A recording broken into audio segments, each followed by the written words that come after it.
बॉलीवुड से क्यों दूर हो गई ममता कुलकर्णी? क्या मजबूरी थी जिसकी वजह से छोड़ना पड़ा शानदार करियर? बॉलीवुड से किनारा करने के पीछे क्या था ममता कुलकर्णी का सबसे बड़ा डर?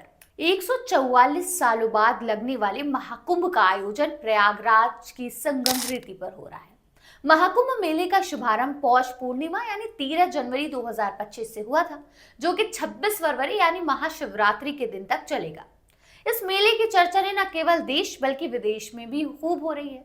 वैसे हमारे यहाँ महाकुंभ सबसे ज्यादा ट्रेंड में बना हुआ है, और सारी अलग अलग वजहों से भी। उन्हीं में से एक वजह है ममता कुलकर्णी। जी हाँ, वही ममता कुलकर्णी जो 90 के दौर में बॉलीवुड की सबसे पॉपुलर एक्ट्रेसेस में से एक थी। वही ममता कुलकर्णी जो हिंदी सिनेमा से लेकर तमिल, तेलुगु, कन्नड़ा, बंगाली और मलयालम भाषा की फिल्मों की भी जान थी। लेकिन फिर अचानक उनकी लाइफ में एक ऐसी ट्रेजेडी हुई कि सब कुछ खत्म हो गया। हाय, मेरा नाम आमिना है और आप देख रहे हैं आपकी खबर। किन्नर अखाड़े में महामंडलेश्वर और आचार्य महामंडलेश्वर को लेकर विवाद के बाद ममता कुलकर्णी एक बार फिर महाकुंभ में वापस लौट आई हैं। आपको बता दूं कि 24 जनवरी को किन्नर अखाड़े के आचार्य महामंडलेश्वर लक्ष्मी नारायण त्रिपाठी की तरफ से महामंडलेश्वर बनाए जाने के बाद वो अचानक से कुंभ छोड़कर चली गई थी। उनके वाराणसी और अयोध्या में दर्शन पूजन करने की बात सामने आई थी।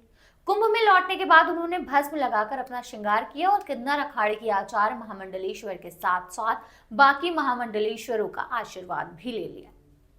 आपको ये भी बता दूं कि किन्नर अखाड़े का संस्थापक कहते हुए ऋषि अजय दास ने आचार्य महामंडलेश्वर और महामंडलेश्वर के पद से लक्ष्मी नारायण त्रिपाठी और ममता कुलकर्णी को हटा दिया था। हालांकि बाद में अखाड़ा परिषद ने इसका खंडन करते हुए दोनों पदों पर निष्कासन की बात को गलत बताते हुए अजय दास को ही फर्जी घोषित कर दिया था। अखाड़ा परिषद ने यह साफ कर दिया था कि लक्ष्मी नारायण त्रिपाठी ही किन्नर अखाड़े की प्रमुख है और वो जिसको चाहे महामंडलेश्वर बना सकते हैं। इस विवाद के बाद ममता कुलकर्णी वापस लौटी और उन्होंने भगवा रंग का कपड़ा ओढ़कर रुद्राक्ष की माला गले में धारण करते हुए भस्म में श्रृंगार किया। खैर, अब ममता कुलकर्णी को फिर दोबारा से महामंडलेश्वर का दायित्व सौंपा जाएगा या नहीं, इसके बारे में तो फिलहाल अभी कोई जानकारी नहीं है। लेकिन इतना तो तय है कि ममता कुलकर्णी ने यह जाहिर कर दिया है कि उन्होंने जो संन्यास का फैसला लिया था वो कोई जल्दबाजी का फैसला नहीं था, बल्कि दिल से लिया गया एक फैसला था। खैर, अब आते हैं अपने सबसे बड़े सवाल की तरफ कि आखिर ममता कुलकर्णी ने बॉलीवुड से दूरी क्यों अख्तियार कर ली थी।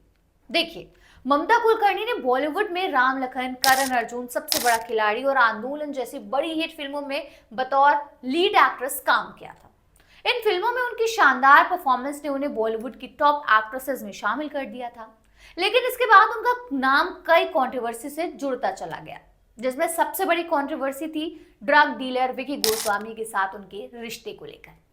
जी हाँ, मीडिया में ये खबर फैली थी कि ममता और विकी गोस्वामी के बीच शादी हो गई थी और ममता जेल में भी उनसे मिलने जाती थी, क्योंकि विकी को 1997 में ड्रग ट्रैफिकिंग के आरोप में 10 साल की सजा सुनाई गई थी। इस पूरे मामले में ममता का नाम भी इंटरनेशनल ड्रग रैकेट से जोड़ा गया था, जिसके बाद उनकी हर जगह फजीहत होनी शुरू हो गई थी। तो ऐसे में ये कहना थोड़ा सा गलत हुआ कि ममता ने खुद बॉलीवुड से दूरी बनाई थी, बल्कि बॉलीवुड ने ही उनसे दूरी बना ली थी। ममता कुलकर्णी लाख क्यों ना कहें कि जब उन्होंने बॉलीवुड छोड़ने का फैसला लिया था तो उनके पास 43 फिल्मों के ऑफर थे। लेकिन असल बात तो ये है कि ड्रग केस में नाम सामने आने के बाद कोई भी डायरेक्टर या एक्टर उनको अपनी फिल्म में लेकर तगड़े नुकसान का रिस्क नहीं लेना चाहता था। हालांकि ममता कुलकर्णी की माने तो वो तो कभी विकी की पत्नी थी ही नहीं। ममता ने माना था कि उनका विकी के साथ रिश्ता जरूर था, लेकिन शादी नहीं हुई थी। साथ ही उन्होंने ये भी कहा कि वो पिछले 4 सालों से विकी से किसी भी किस्म से कोई भी कांटेक्ट नहीं रख रही हैं और ना ही रखना चाहती हैं। इसलिए उन्होंने विकी को हर जगह से ब्लॉक कर रखा है। ममता कुलकर्णी का ये भी कहना है कि उनकी जिंदगी अब बहुत खुशहाल है और वो किसी रियलिटी शो या फिल्मों में वापस लौटने का कोई इरादा नहीं रखती।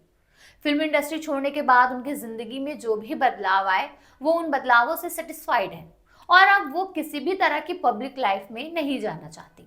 और मुझे लगता है कि हम सभी को ममता कुलकर्णी के इस फैसले का सम्मान करना चाहिए, क्योंकि नए तरीके से जिंदगी शुरू करने का हक इस दुनिया में हर किसी के पास है।